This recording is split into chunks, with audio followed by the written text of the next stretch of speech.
চাঁপাইনবাবগঞ্জ ২ নাচল ও গোমস্তাপুর ও ভোলাহাট আসনের এমপি মনোনয়ন প্রত্যাশী সাবেক এমপি প্রয়াত সৈয়দ মঞ্জুরুল হোসেনের ভাতিজা সৈয়দ আতাউর রহমান মিলন উপজেলা বিএনপির কার্যালয়ে স্থানীয় নেতাকর্মীদের নিয়ে মতবিনিময়, গণসংযোগ ও ৩১ দফার লিফলেট বিতরণ করেন। গত বুধবার ২০ আগস্ট ২০২৫ বিকেল ৫টা থেকে স্থানীয় উপজেলা বিএনপির কার্যালয়ে আম ফাউন্ডেশন নেতাকর্মীদের নিয়ে মতবিনিময় শেষে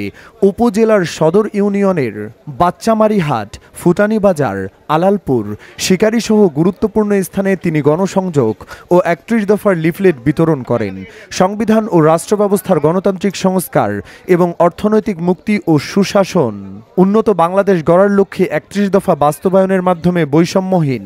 ন্যায়ভিত্তিক ও জবাবদিহিতামূলক সরকার ব্যবস্থা গঠনে ভোলাহাট উপজেলা বিএনপির সাবেক যুগ্ম আহ্বায়ক ও নাচল সুইটি ফিলিং স্টেশনের স্বত্বাধিকারী সামনের দিনগুলোতে উন্নয়নের ধারা বদলাতে সৈয়দ আতাউর রহমান মিলন তার দৃঢ় প্রতিজ্ঞাবদ্ধভাবে কাজ করার প্রত্যয় ব্যক্ত করেন। তিনি আগামী ত্রয়োদশ জাতীয় সংসদ নির্বাচনে ধানের শীষের প্রতীক নিয়ে চাঁপাইনবাবগঞ্জ ২ আসনের মাঠে থাকবেন। এ সময় উপজেলা বিএনপির সাধারণ সম্পাদক মোহাম্মদ আব্দুল হান্নান, উপজেলা ছাত্রদলের সাবেক সভাপতি মোহাম্মদ সেলিম রেজা সহ